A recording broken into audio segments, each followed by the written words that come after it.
Good day, everybody. This is Watson Michael from Ceylon Institute of English and Leadership. Today we have with us Dr. Ravi Fernando. He's on 8 multinational and local boards in the world. He is an alumni of the University of Cambridge and INSEAD Business School. Having completed all his sustainability studies, that is postgraduate and masters at Cambridge, and all his strategy studies at INSEAD Business School. He's a visiting faculty in INSEAD Business School and is an executive in residence there.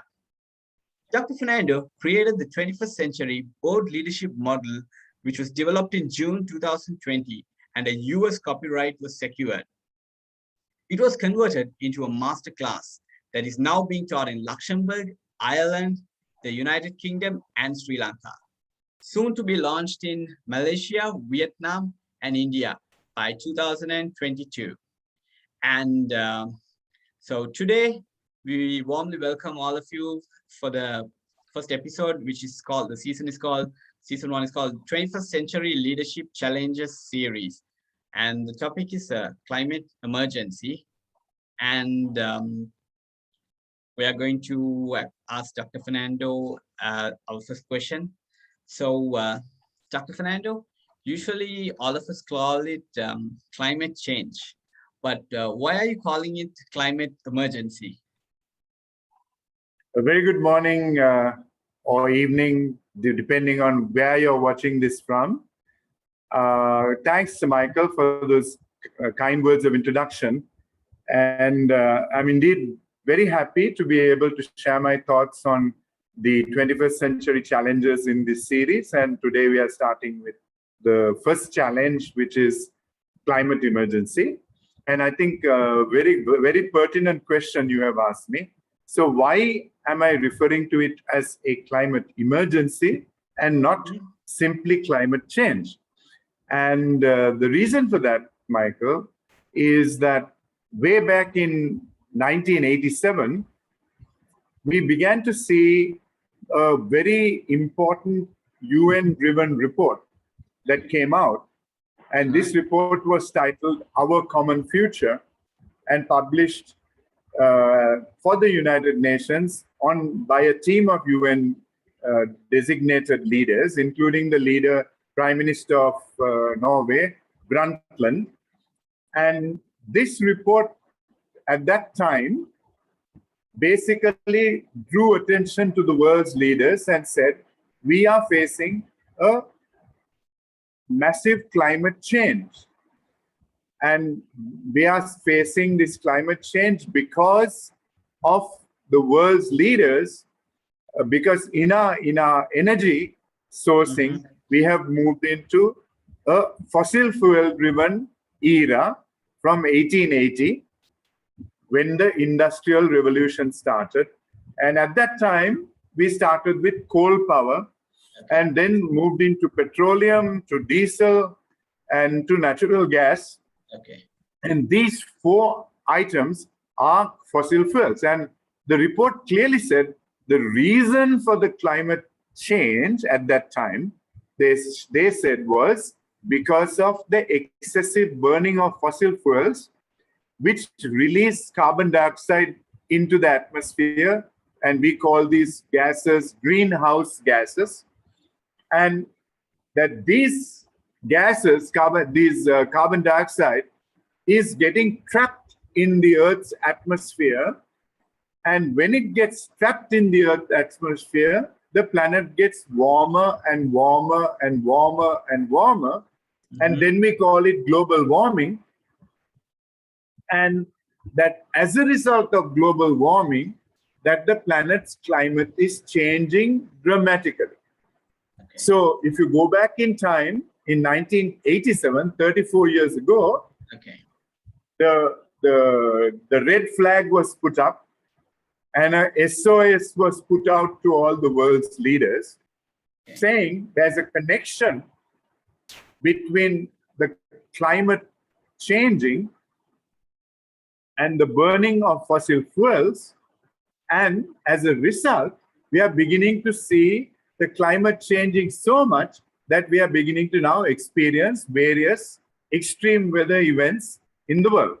Okay. And called on all nations after the report in 1987 to immediately start a transition from polluting fossil fuels.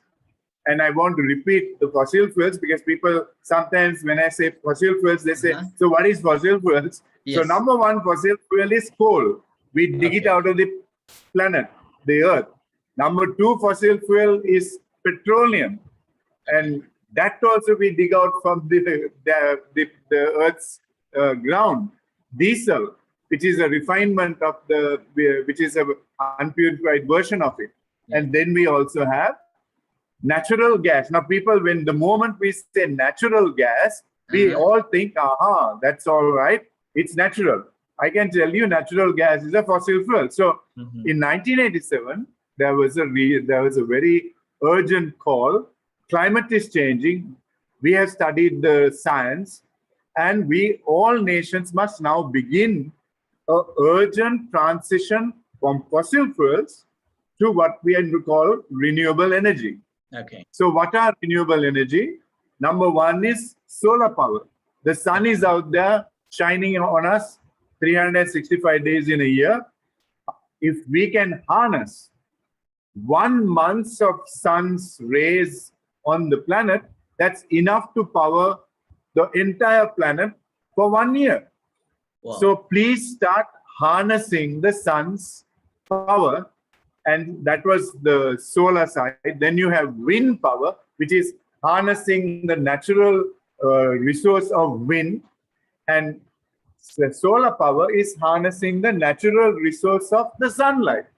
And then besides that, there was also wave power. So the power of the oceans, as you know, the planet has 70% of the planet is oceans, and which have waves. So start using wave power, harness the natural waves in the ocean. And also look at geothermal power, which is also can be and you turn that into a renewable energy source. So make this transition. So the reason we are now in 2021 referring to this issue, which was highlighted in 1987 as a climate change, is because we have ignored 34 years of scientific evidence that fossil fuels are causing the crisis of global warming and the crisis of extreme weather incidents, which we are now facing today. So the reason we are now referring to this very important item as climate emergency was in the last 20 years. Out of the 34 years, we have seen a dramatic rise of global temperatures. And the last 20 years recorded in recorded history, over millions and millions of years of recorded history, were the 20 hottest years ever recorded on the planet. Wow. Right? Ever. And 2021, I can now confirm to you, as per the World Meteorological Organization, whose report came out in May this year, was confirmed as the hottest ever year recorded. And July was considered the hottest ever single month recorded in the last 20 years of the increasing global temperatures. Wow. So the bottom line is this is happening absolutely right now. It is now happening to us. So the World Economic Forum, WEF, which meets every year in Davos, select the world's greatest risks every year. And they selected climate emergency-led extreme weather as the world's #1 global risk. For 2020 and for 2021. They said the second biggest risk to the planet is climate action failure of leadership, right? So they said the first risk is extreme weather because of climate emergency. Second risk is the climate action failure of national leaders, business leaders, and leaders of organizations, and you and me. That all of us, there is a climate action failure. And the reason now we refer to this as climate emergency is because, according to the World Meteorological Organization, we will cross the first dangerous climate global warming milestone of plus 1.5 degrees centigrade from the base year of 1880 in 2025. So 2025 is just 4 years from now. Okay, so that's up to 45 years. Okay. Right. Exactly. So not 34 years since the first report, but basically in 2025, which is now 4 years from today. Okay. And what they say is, if the planet crosses the 1.5 degree barrier, extreme weather incidents will impact the global economy to the tune of $54 trillion to $67 trillion. Now, why is that very important? It's important because the global economy is $90 trillion. So if $57 trillion to $67 trillion are going to get wiped out of the global economy when we move to 1.5 degrees centigrade to 2 degrees centigrade, that means 60 to 70% of all the global economic development in GDP terms and profit terms is going to get wiped out in the next 3 to 5 years in front of our eyes. And as you know, these extreme weather incidents come in 3 forms. Number 1, global warming. Temperatures keep rising.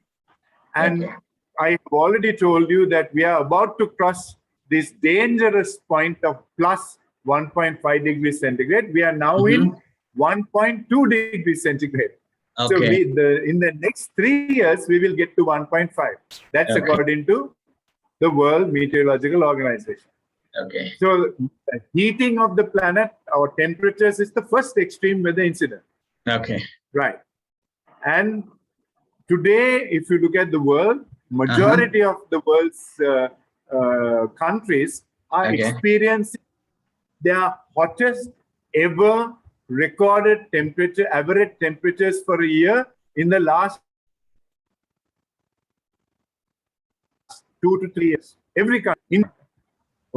And we are now beginning to see temperatures between 40 degrees centigrade and 55 degrees centigrade recorded on the planet. Even in the Arctic, which is the North Pole, which is supposed to be the fridge of the world, or freezer of the world, in July 2021, last 2 months back, it recorded plus 45 degrees centigrade. Wow, that's a lot. That's a lot. So number 1 is we are seeing extreme temperatures. That is the first extreme weather incident.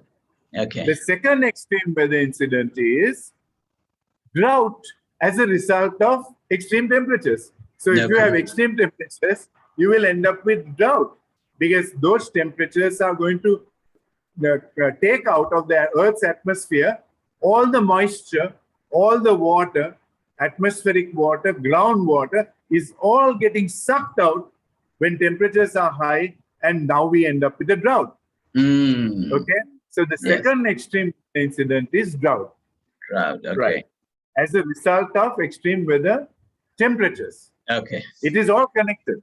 Now, when you have all the Earth's atmospheric water and groundwater pulled out of the Earth's atmosphere due to high temperatures, this water ends up in the clouds. The clouds become heavier and heavier and absorbs all the water that's around, because the heat now is so unbelievable that all that water is taken out of the Earth's atmosphere. Okay. Then what happens is all these clouds become heavier and heavier. Finally, you have unbelievable, unprecedented flooding and tornadoes and hurricanes, because the clouds have now got filled with all this water. Then you have flooding. So the beginning of the problem is the warming of the planet. It's global warming that leads to these three weather incidents of drought, high temperature, and flooding. Okay. And today, all you have to do is watch the weather report. And I think all the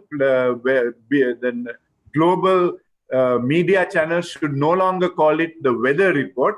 They should call it the extreme weather update. Okay. Right? Extreme weather update, because this is no longer like a walk in the park. Tomorrow it might be a sunny day. I'm telling you, that is why the world is all relaxed, because they are thinking that the weather report is just an update so that we might have to take an umbrella out when we go out of the morning. Now, I'm telling you, this is not the weather report you're getting today. Today, the date is September, what's the date? 4th. On the 4th of September, if you turn into any of the world channels, here's the extreme weather update. Number one, California is having one of its worst ever forest fires. Okay. So why do you have forest fires? When the temperatures go up and the atmospheric and groundwater in a forest is removed, then it self-ignites into forest fires. Okay. Right? So today's update is 4th September, forest fires in California, and unprecedented forest fires in Brazil, and unprecedented forest fires in Russia's Siberian forest cover, which is taking away 60,000 hectares of land, burning down. And we also had forest fires in Australia. That's a lot. Today's update will tell you, number one. Number two, it will tell you unprecedented flooding in Louisiana, USA. And we had unprecedented flooding in London, where even the tube stations went underwater last month. Okay. And most of the tube stations in London went underwater. Now we are having the same thing happen in Louisiana. We had the same thing happen in Maharashtra, India. And we had the same thing happen in China, all in the last 2 months. So that is the extreme weather update confirming that we now have a climate emergency. And this is no longer something to be taken lightly, that we just have some climate change and, you know, we move on to the next topic, right? The climate emergency, if we don't address it by exiting and transitioning to renewable energy in the next 3 years, we will face 70% of our GDP wiped out, national economies wiped out, and business profits wiped out in the next 3 years. So that is why it is an emergency, a call to action amongst all world leaders, all business leaders, all leaders of any organization. And last but not least, it's a call to action to you and me, and what we do in terms of how we live to become a part of the solution to the climate emergency.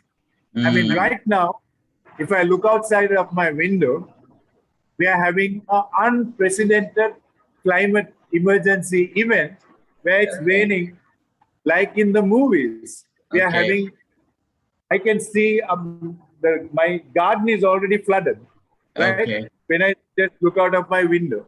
So now you know how floods happen, right? We are having 1 month's rain in 15 minutes. We are sometimes having 6 months rain in one day Mm. because of all the water that has got absorbed into the clouds because of the heat. So if you Okay. don't take the heat out, we will have unprecedented extreme weather events.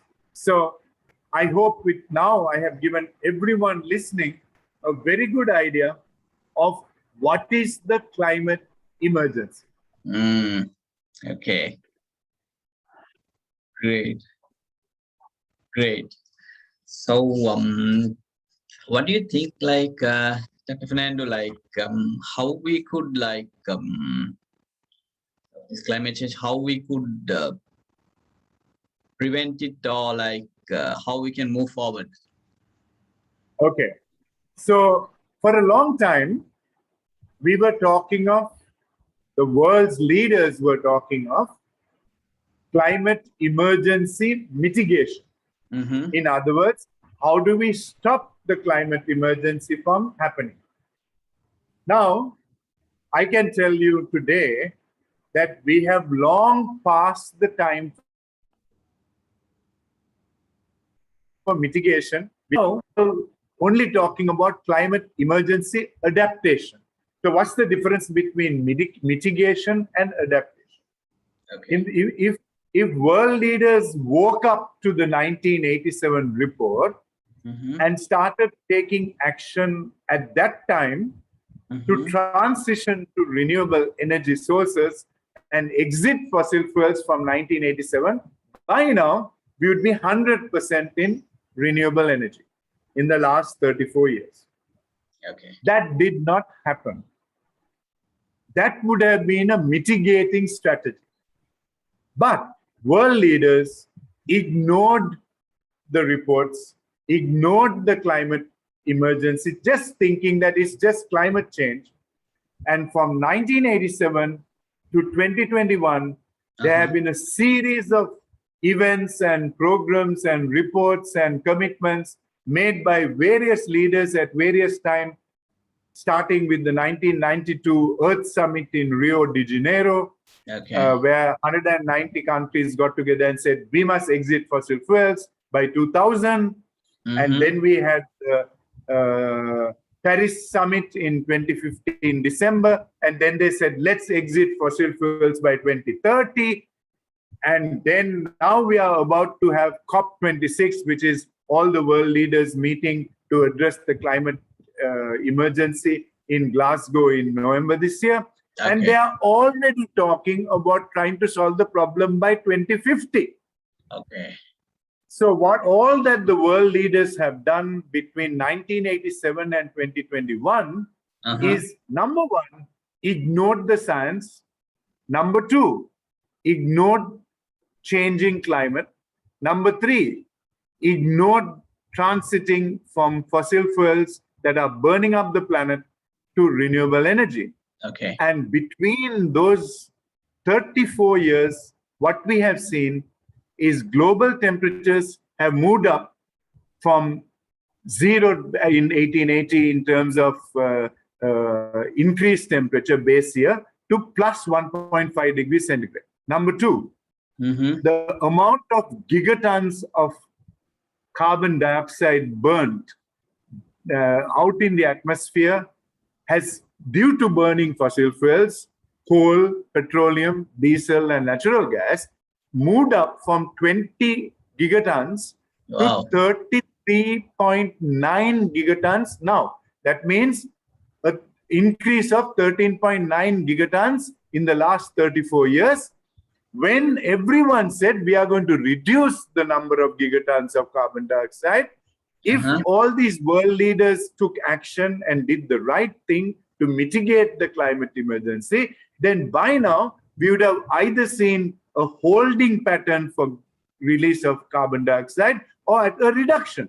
Okay. You would have seen 20 gigatons going down to maybe 18 gigatons, or 20 gigatons at least remaining at 20 gigatons in 2034. But the classic climate action failure, which is the second emergency that is reported in the global risk report, is where leaders who all made all these commitments, made all these promises, in the last 34 years at various events have basically completely, catastrophically let the planet down through inaction and lack of leadership. And today we are at 33.9 gigatons of carbon dioxide from a 20 gigatons in 1987.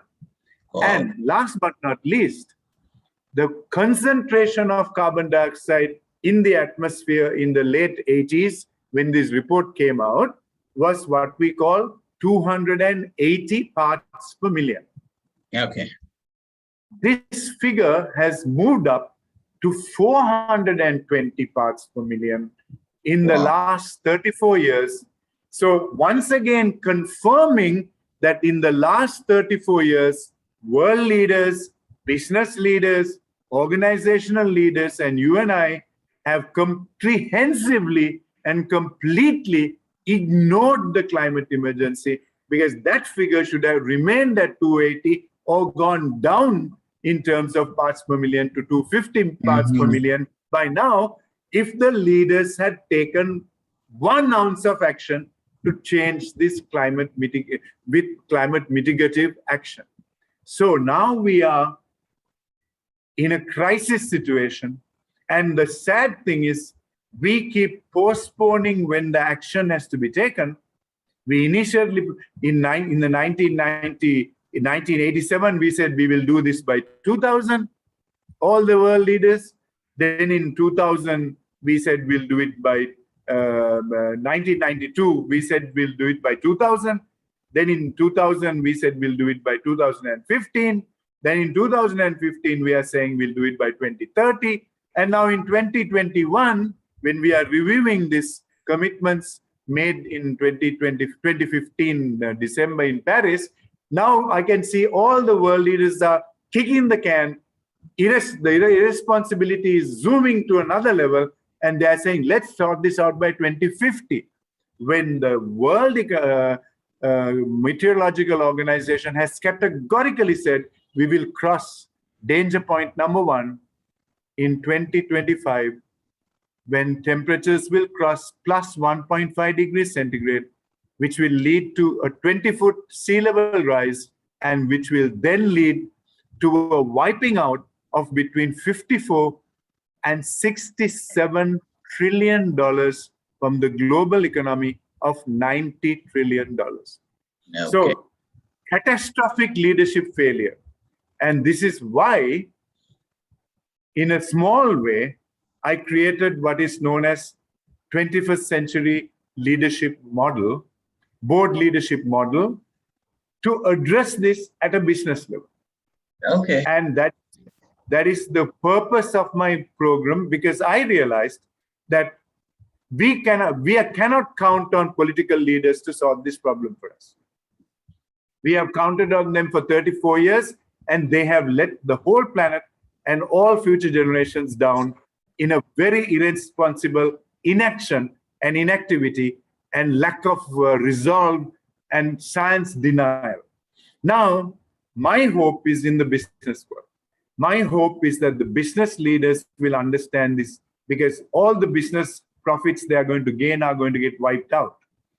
And I created this model, and I've been talking about this subject in a very focused manner from about 2005, when I published my first book, Strategic Corporate Sustainability, 7 Imperatives for Sustainable Business, from 2005. So now it's almost 16 years of talking about the same subject. And I think by and large, a lot of inaction in the parts of the leaders. So this model that I created based on Yuval Harari's book, 21 Lessons for the 20th Century, I created this model to try to light a fire under all the leaders who are running a business today and get them into urgency for the climate emergency to exit fossil fuels and move to sustainable business models. And this model masterclass is now a masterclass which we teach over a 7-module series. Launched it in Luxembourg in September 2020. with the Institute of Directors of Luxembourg. We have now launched it in Ireland with an organization called the Cube, which is their carbon reduction organization in September, and United Kingdom. And we have launched it in Sri Lanka with the Chartered Accounting Body of Sri Lanka, CA Sri Lanka, in July this year. And great. like you said, we are hoping to launch this masterclass in Malaysia, Vietnam, and India in 2022.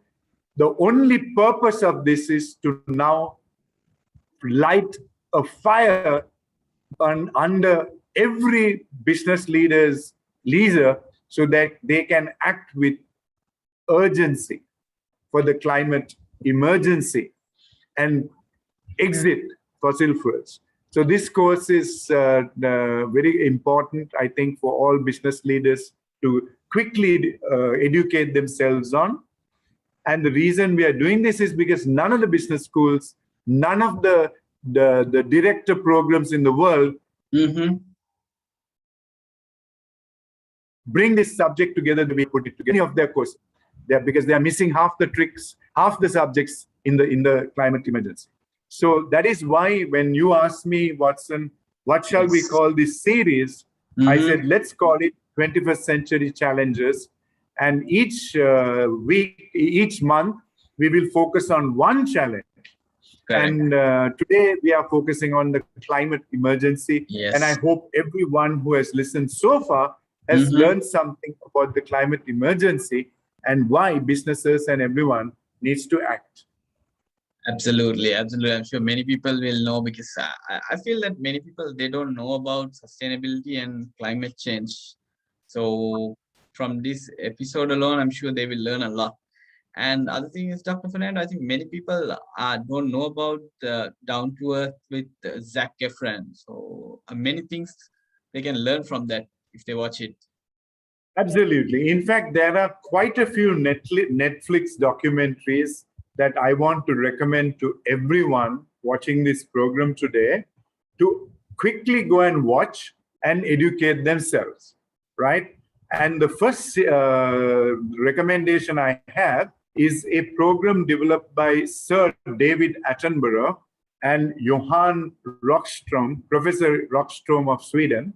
And this is called Crossing Planetary Boundaries, right? Crossing planetary boundaries, because they will then understand how we have crossed the planetary boundary of extreme temperatures and how that is affecting our biodiversity, affecting our agriculture, affecting forest fires. So this is a very good documentary. I think it's under 1 hour, and I would recommend this as a go-to and watch urgently program. Number 2, there is a program called Cowspiracy, and there's a one called Plastic Piracy, and there's another one, two or three amazing documentaries that people can look at. Why? Because if they look at those documentaries, they will understand how the world is beginning to suffer dramatically in the world because of this inaction. Because what we really need initially is an education. And we need to first get the education right. So the other ones I want to recommend is also called Kiss the Ground by, again, Sir David Attenborough and David Attenborough. Then there's one called Cowspiracy, how continuing to eat beef is going to be another reason that is going to be increasing methane in the atmosphere, and that in turn is going to mess things up. And then I want to mention the one you mentioned, which is called Down to Earth by Zac Efron, which is a fantastic series of about 10 episodes on what every one of us can do to address the climate emergency in our personal life, as a business or a national leader. Because I think the lacking matter at the moment is the fact that no one seems to understand. We have moved from the climate change era in the 1987 to a massive climate emergency that is going to hit all of us and is hitting all of us every day. You have to just watch the extreme weather news update. And this is going to wipe out all this so-called great profit development and economic development. Much better to fix the climate emergency by exiting fossil fuels before we start trying to grow the business and trying to grow GDPs. Because if we don't do that, all this so-called GDP growth, so-called profit growth, and all the banks that are full of this money, that money will not be worth the paper it's printed on. You might as well burn all that money, because it will anyway, all our economies will be drowning in 20-foot sea level rises. Yeah. Fair enough. Fair enough. I think, yeah, Zach, I think they're coming up with a new episode, Down to Earth, in 2022. They're going to release it. And yes, Dr. Fernando, just we wanted to touch on one final question. So it's a very important question, actually. So what are the best practices in countries and businesses addressing to climate change? Okay, so I think let's start with national level, country level. Okay, so the nations have two kinds of leaders. In fact, businesses also have two kinds of leaders, right? So I would like to call them 18th and 19th century leaders and 21st century leaders. These are the two kinds of leaders that we have on the planet today. 18th and 19th century leaders and 21st century leaders. So to answer this question, let's ask the question. So what are the 4 characteristics of a 21st century leader that we need to see to consider them a 21st century leader? But before I do that, I want to first tell you, Michael, that the world is full of 18th and 19th century leaders. As that today. So I can tell you without betting an eyelid, about 90% of the world's leaders are 18th and 19th century leaders. About 97% of the business leaders are 18th and 19th century leaders. About 90% of majority of the organizations, which are multilateral agencies and organizations like that, are led by 92% 18th and 19th century leaders. And when I look at industries, one of the industries that are two industries are directly contributing to the climate emergency problem we are facing in terms of persisting with fossil fuels and in terms of funding. So what are these two industries? Industry 1 is the fossil fuel industry. So when we talk about the fossil fuel industry, we are talking of every company on the planet which is making and selling coal power in the world. So the two or three big companies are Koch brothers in the USA, which are the biggest owner of coal power plants in the world, and Adani Coal in India, which is amongst the 2 biggest polluting coal power companies in the planet. And coal power is the most debilitating fossil fuel. When you burn that, the impact is 5 times greater than even when you burn petroleum, okay, in terms of warming the planet and polluting the planet. Right. So we have the fossil fuel industry, and who are the companies in the fossil fuel industry? First, I talked about coal power. Now we come to petroleum companies. So who are the companies who are basically contributing directly to the climate emergency and extreme weather in the planet, even though they have known scientifically from 1987 that if they continue to burn fossil fuels, this will cause the climate emergency which you and I are facing today, because they too have ignored the science for 34 years. So who are these companies? ExxonMobil in the USA is the #1 contributor to the climate emergency. British Petroleum Shell, Caltex, Chevron, Saudi Aramco, you name any petroleum corporation, even the China Petroleum, Indian Oil. I'm telling you, these are the fossil fuel companies of the planet who are directly responsible for the climate emergency in terms of global warming and extreme weather incidents. The second industry that is directly responsible for this are the banking and financial institutions of the world. Why? Because these fossil fuel companies come to these banks so that they can get money and continue to burn the planet up and dig for more oil and continuously ruin the planet. So now the question is, we have already come to the conclusion that the fossil fuel companies, including the coal power companies, are led by 18th or 19th century leaders who have absolutely no respect or interest in saving the planet, but only want to end up with a big profit for their companies and to give their CEOs and directors a good dividend and owners a good dividend and end up with great CEO rewards, right? They have put their profit before the planet and people of the world. The second category is, of course, banking industry. So who are the banks which are funding the fossil fuel industry? Number one bank that is funding the fossil fuel industry today is JP Morgan in the USA. Number two is Bank of America. Number three is Citigroup, all the city banks in the world. Number four is none other than HSBC Bank, which all of us know operating even in our country. Then you have Standard Chartered Bank. Then you have Barclays Bank. Then you have Deutsche Bank. Then you have Mitsubishi Bank and Sumitomo Bank. Now, what are these companies doing? They are funding the likes of Adani Coal and the oil industry in the world, right? And then they're trying to greenwash by saying we are also doing some nice little things for the planet. We are trying to launch climate bonds and we are trying to do all these strange things without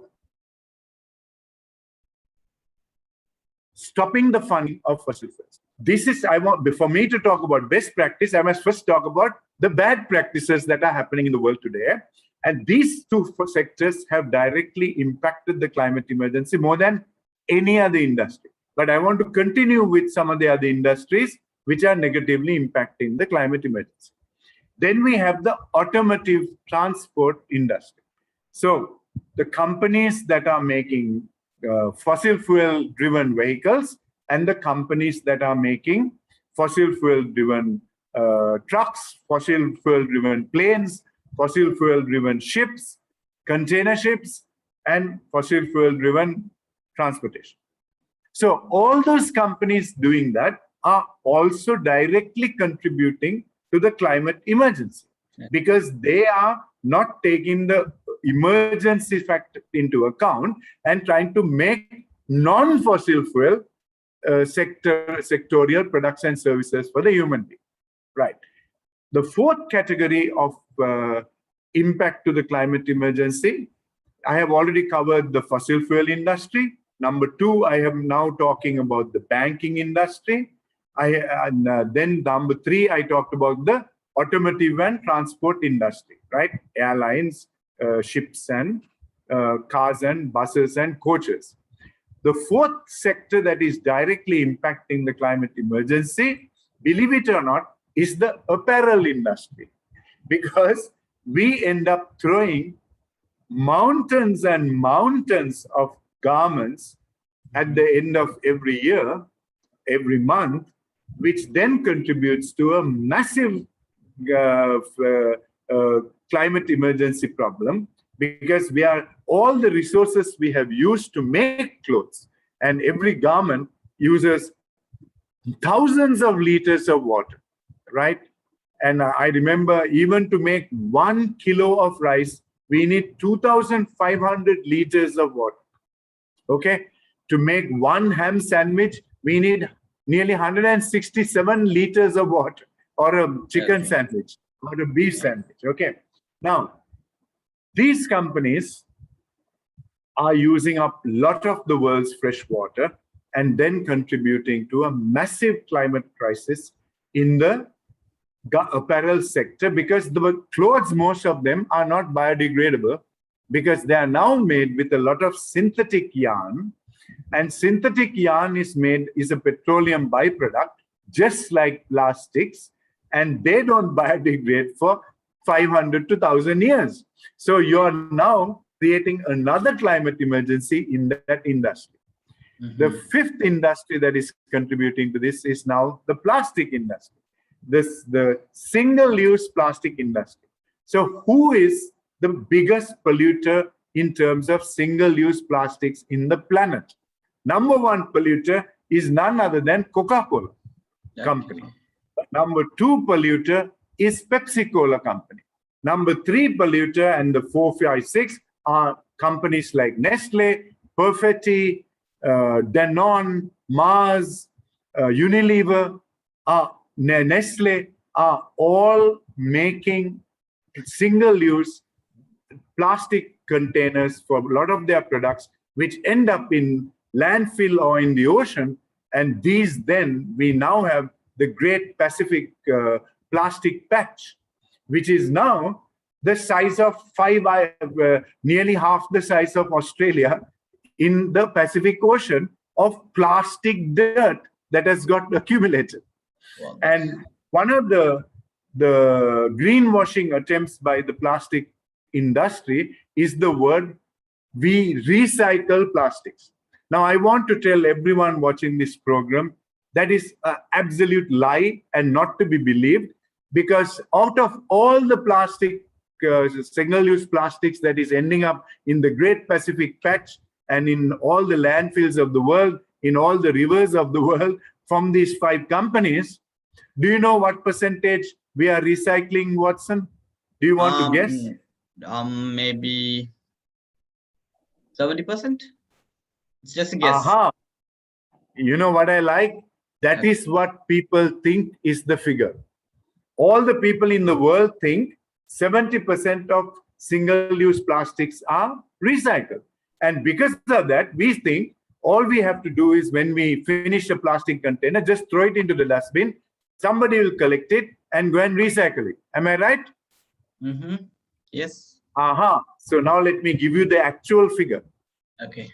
And you will be shocked when I tell you the actual figure, because the world's plastic polluting companies want us to believe that they're recycling 70%, but the actual figure is less than 3%. Oh, 3%. Less than 3% of the world's single-use plastics are being recycled, which means 97% end up either in the ocean or in a landfill. That is the fact. But we are made to believe that 70% is being recycled by all these companies, which is an absolute greenwash. Just like the banks I told you, they do one nice thing while funding the fossil fuel industry. Okay? So now we talk about plastic pollution, which is absolutely another crisis. I already talked about apparel sector pollution. Okay? So now, when I look at these 5 industries, they are the 5 biggest polluters of the planet. But I missed out one, and I need to talk about that, because to go to best practice, I want to give you the worst practice. And 18th, 19th century leaders are leading all these companies I have talked to you about. But I'm going to then give you the stories of the 21st century leaders in every sector, okay? And in every nation. But no point telling you that without telling you the worst practice and the climate denying, science denying leaders that have ruined the planet. The last sector is agriculture. So agriculture is also a sector contributing to the climate emergency. And how does the agriculture sector contribute to the climate emergency? Number one, the agriculture sector has basically been responsible in the last 34 years for destroying over 70 to 80% of all the natural forest cover in the world, in the name of developing crops for the people. But developing crops for the people is one thing, but every crop, when you add up the amount of water that is needed to make these crops, 70% of the world's fresh water goes into making agricultural crops. 70%. So they have destroyed 80% of the forests in the world, and they are using up 70% of the fresh water in the world in the name of development. Now, what happens when you do that?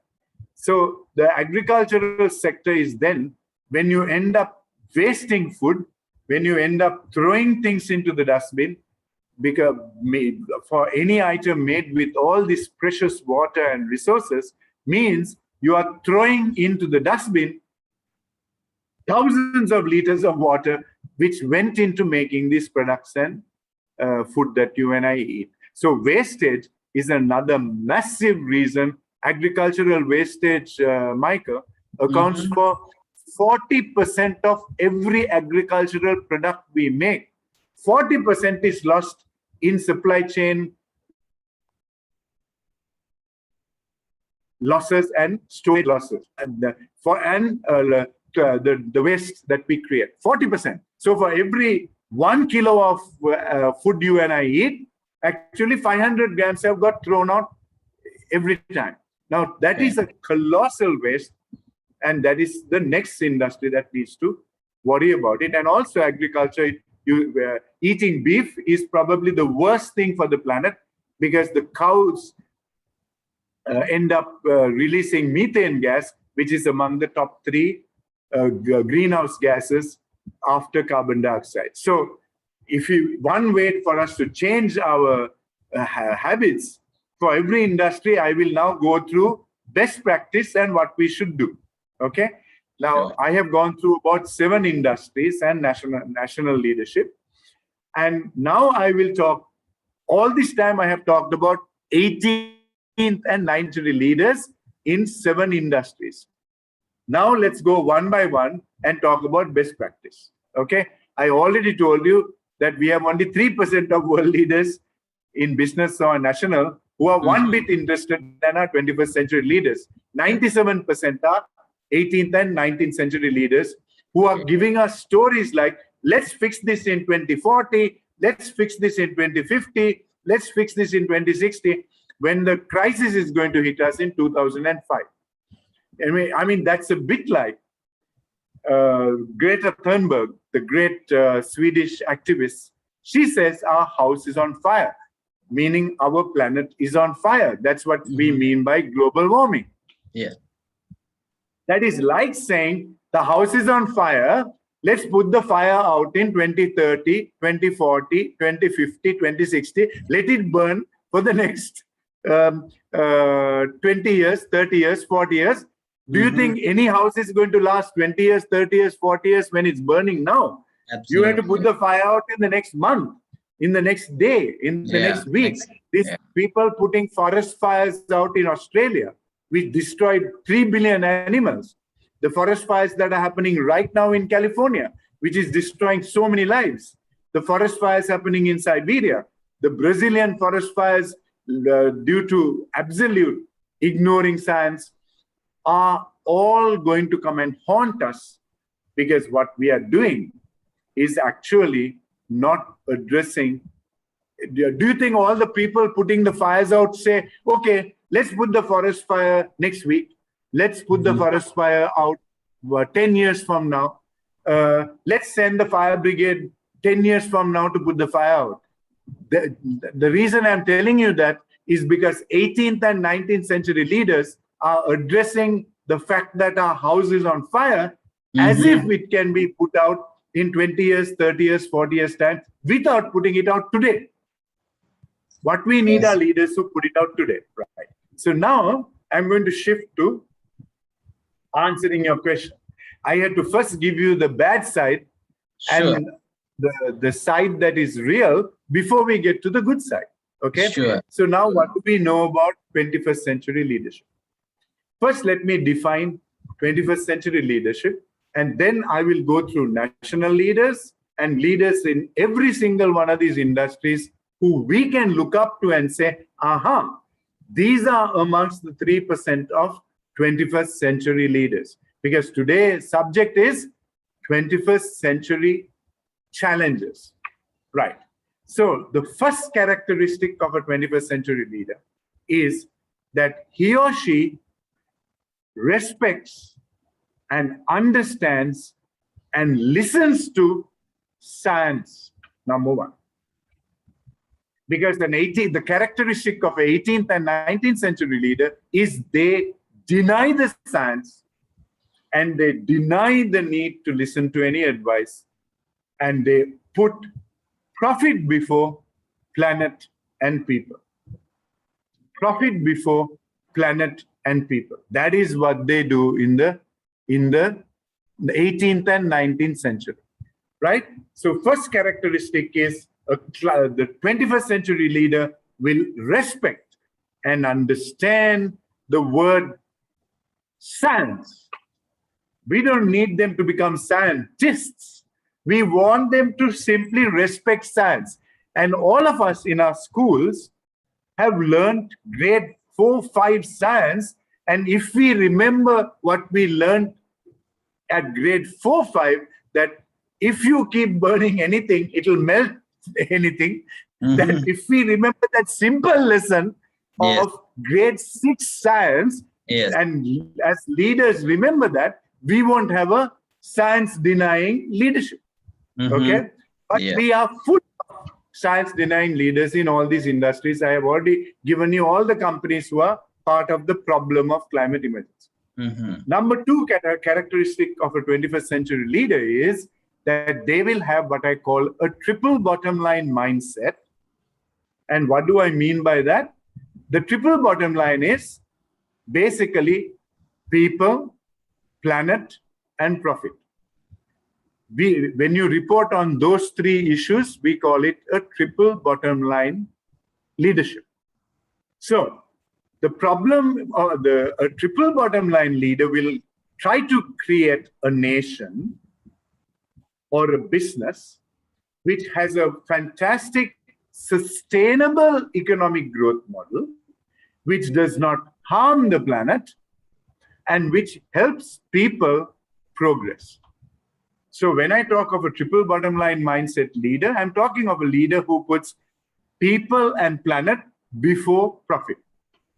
The second characteristic of a 21st century leader is that they will put people and planet before profit in every single decision they make for the country, for the company, for the organization, or for the home. In your home, you will put people and planet before profit. You will not go rushing to buy the next bottle of plastic Coca-Cola. You will probably say, I'm not going to drink Coca-Cola, but if Coca-Cola has an aluminum can or a glass bottle, I will buy it. That is doing the same thing of triple bottom line leadership in the home. Okay? Yeah. Right. Yeah. The third characteristic of a 21st century leader is a 21st century leader is one who has an urgency to impact the climate emergency. Urgency to impact the climate emergency. And I have already given you what the climate emergency is, burning fossil fuels. Then if you are having an urgency to impact the climate emergency, you will exit fossil fuels and transition to renewable energy. So any leader who does not have an urgency to address the climate emergency, I call them 18th and 19th century leaders. And all you have to do is to put on the television and look at the news to listen to company leaders who are trying to solve the climate emergency problem by exiting fossil fuels in 2030, 2040, 2050. As soon as you hear that kind of year, you can immediately put that person in a 18th and 19th century leadership box, because they have no urgency for the climate emergency that needs action by 2025 and not action one day after 2025. Even 2030 is too late. Right.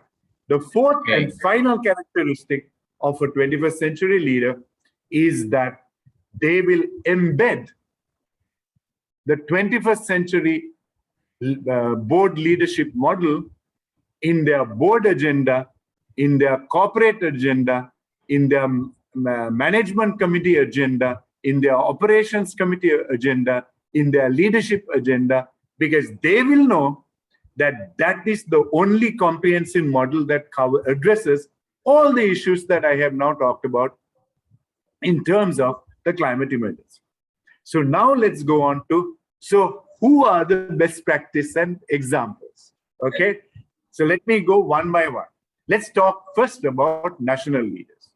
Okay, when you talk about national leaders, there are few countries which have understood this problem and are taking the climate emergency serious. So the first national leader I want to talk about is the person today heading the European Union. Okay. European Union's head is Ursula von der Leyen, a German former defense minister, is now the head of the European Union. And one of the first things that she did when she took over the leadership of the European Union about 2 years ago was she said, we must launch the new European Green Deal, which insists that everything manufactured in the European Union must be manufactured by renewable energy sources. Every ingredient that is sourced must be a renewable source and not a source that is depleting.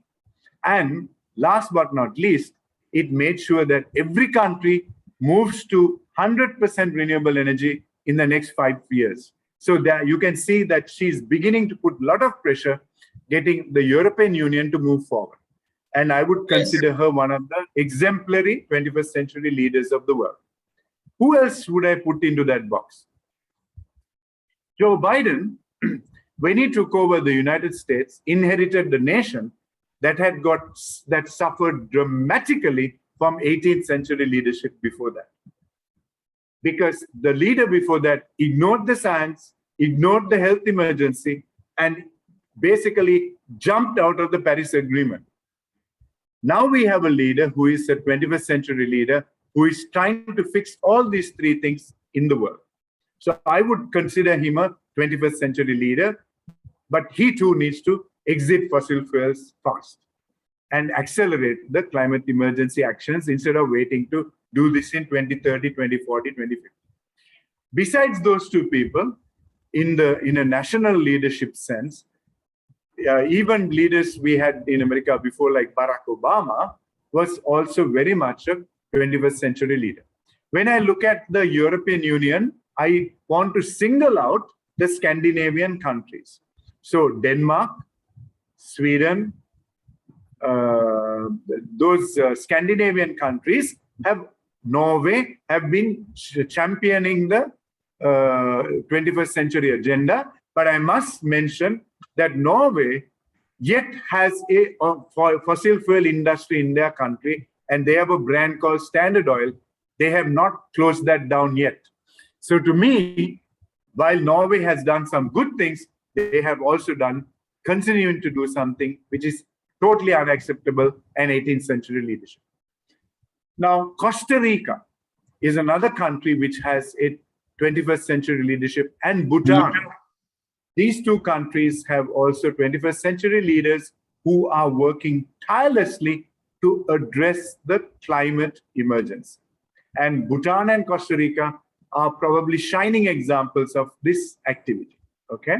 Now, after that, I would say Angela Merkel of Germany is another good example of a 21st century leader who has been doing the right thing for the climate emergency. But even she is influenced by the polluting fossil fuel industry and the polluting automobile industry. I can see that she's under pressure, but anyway, she's moving out this year. Okay. Now, besides those 5 or 6 leaders, I will not name any other leader as a 21st century leader in the world today. Sadly, because they are denying the science, they are ignoring triple bottom line mindset, they have no urgency for the climate emergency, and most of them are not embedding the 21st century leadership model in their national strategies and their global strategies. Now, the next group of organizations we need to talk about are the multilateral agencies, right? Now, what do I feel about the multilateral agencies? Now, I will tell you, the multilateral agencies are the ones who first came up with the 1987 report on the climate change problem. But what have they done between 1987 and 2021 to confirm that they have had any impact based on the 1987 report? And I can tell you nothing, because they have not achieved anything between 1987 and 2021, because the gigatons have gone up to 33 tons, the parts per million have gone to 420 parts per million, and the temperatures have gone up. So if all these 34 years, these multilateral agency leaders had had any impact, we would have had a holding position or a reduction. We are having a massive increase. So to me, they have all failed the planet. Now we'll go industry by industry. So the first industry I talked about, I think, was the fossil fuel industry. Am I right? I Yes. talked about the fossil fuel industry because they are directly complicit in the problem.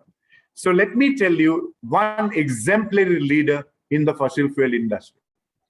In the company called Danish Oil and Gas was 80% to 90% of Denmark's oil and gas industry. And in 2009, a fantastic leader called Henrik Poulsen moved into leading Danish oil and gas. Within 2009 and 2021, in the last 12 years, this amazing 21st century leader has converted the Danish oil and gas company today to be a company called Ørsted, which is the world leader in wind energy. 100% wind energy driven. How did an oil and gas company move into become a world leader in renewable energy? Leadership, 21st century leadership. So that to me is a shining example of a world-class business leader who went into a national business and turned it around today to become part of the solution to the climate emergency from becoming part of the pollution and the problem of climate emergency. Let's move to the next. It's an amazing story, right? The second leader, a second industry I talked to you about, Michael, was the industry of automobile and transportation, right? Yes. The shining star in that sector, is none other than Elon Musk of Tesla. Okay. Shining star for a 21st century leader who respects science. He's a scientist himself because he is a PhD in science. He respects science. He has a triple bottom line mindset. He has basically an urgency for the climate emergency because all his companies, all his four companies are companies which are part of the solution to the climate emergency, not part of the pollution. And lastly, he has embedded 21st century thinking in terms of a model to his business agenda. So what are his companies? The Tesla Motor Company is now among the top 2 electric car companies in the world and is the innovator of electric cars and driving this in an amazing way in the world. And today, electric cars are beginning to outsell combustion vehicles in Europe almost 3:1. So we can see that Tesla's leader is a shining example of a 21st century leader. The third sector I think I talked about was the plastic, single-use plastic industry, correct? Yeah. And I can tell you that today I don't know of any company that is in the plastic pollution business, which I already told you the worst companies, which have done anything worth talking about as at today, right? So I can't even name a 21st century leader. I can tell you 99.9% of all the leaders there are 18th or 19th century leaders. The fourth sector I talked about was the apparel sector, the clothing sector, right? Mm-hmm. Now, who is the shining star there? The shining star in the clothing sector is a 21st century leader called Yvon Chouinard of a company called Patagonia. Patagonia is one of the few apparel companies in the world who are totally focused on reuse, recycling, and looking at clothing to be repaired and not to be buying new clothing. In fact, they always in the advertisement say, don't buy a new item of clothing. Come to us with your old item of clothing which you bought from Patagonia. We will repair it and make it look like new for you. Don't buy a new garment. And they have 40,000 repair centers in the world. Their entire business model of is repair, reuse, and recycle. Now, that is a classic example of a 21st century lead. Right. Now I come to the fifth industry, which is the banking industry, correct? Because I talked about the banking industry. There are two shining stars in the banking industry. All the others, I would name and shame them as 18th century leaders. Who are the two shining stars? Number one, the head of the European Investment Bank, Werner Hoyer, German gentleman, and he leads the European Investment Bank, which is the biggest multilateral lending institution in the world, bigger than IMF and World Bank combined. So they disburse about 80 billion euros per annum. So what is the amazing leadership he has given? He has banned the European Investment Bank from investing in any fossil fuel project from 2021. Wow. Now, what do you think of that for a 21st century leadership? Isn't that just amazing that we have a leader who banned that whole story? And the reason I know this very well is I wrote a 21st century case study this July for the INSEAD Business School. As an executive in residence, one of the key things I do as part of my contribution to education, business education, is to create case studies that give us the business case for doing the right thing. Because there are enough of business leaders who say, if you do the right thing, you're going to lose. But the case study I developed was doing business cases. So I have done been involved in nearly 12 case studies at the INSEAD Business School. Wow. And this recent case study I did was for them called the European Investment Bank leading the effort for impacting the climate emergency.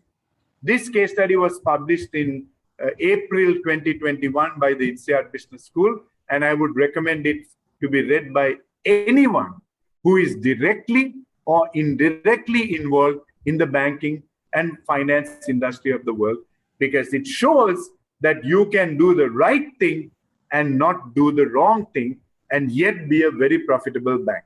Okay.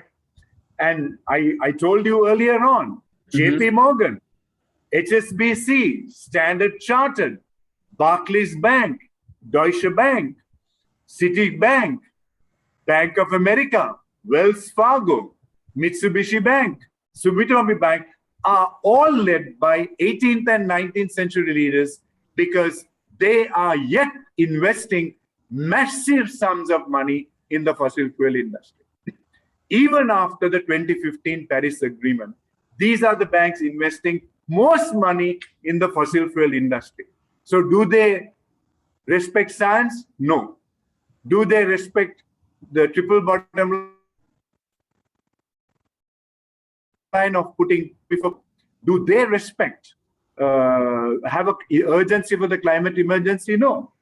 And last but not least, these are the banks who are basically not embedding the 21st century leadership model into their strategies. So then the next industry we talked about was the FMCG industry of making food and drinks and all of these things for us.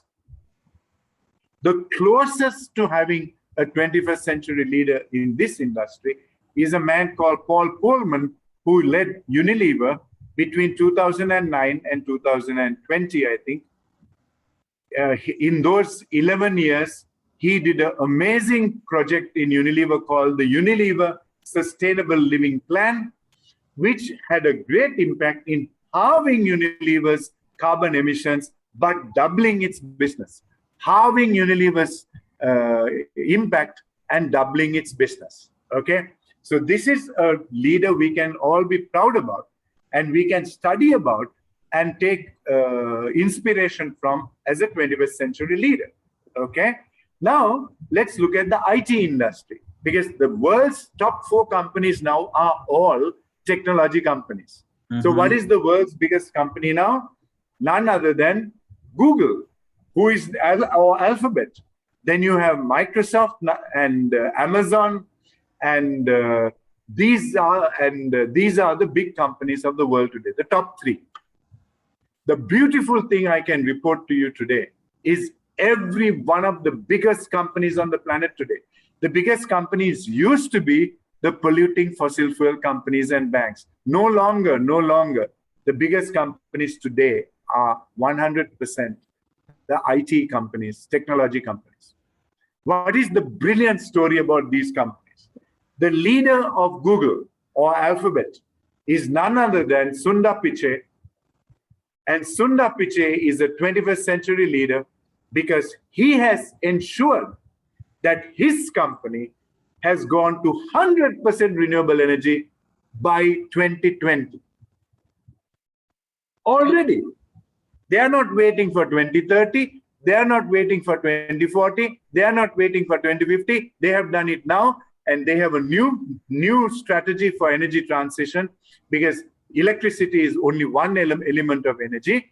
They have now committed that by 2030, the very latest, 24/7, everything that Google does or Alphabet does will be 100% climate negative, which means they will not be contributing any emissions to the planet. Amazing. Now, I call that stunning leadership for the 21st century.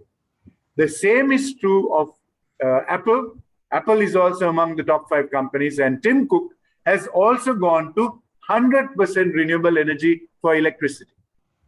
So these are the 2 outstanding tech company leaders who are 21st century leaders and not 18th century leaders. One of the things that the tech companies have to do now with urgency is to make sure all their data centers in the world are 100% green data centers and no longer problems in terms of energy consumption. Because as you know, if the world's 4 biggest companies are all tech companies, they are all going to be using massive amounts of energy for the data centers. Right. So I have now given you about 5 or 6 outstanding world leaders in terms of the. Is there any sector I have missed out, Michael? Perfect, Dr. Fernando. Perfect. You had covered our main topic, so perfect for the episode 1. You have covered all the topics, so we really appreciate that, and we really appreciate your time, Dr. Fernando.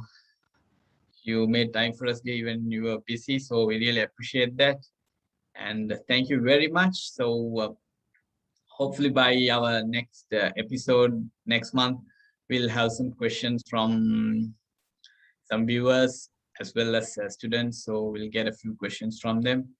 And thank you very much, Dr. Fernando. Thank you so much. You want to say any final words before we wrap up the episode? Yes, thanks, Michael. I must say, I respect your organization and any organization that is investing your time to put effort to communicate the meaning of the word climate emergency and 21st century challenges to anyone.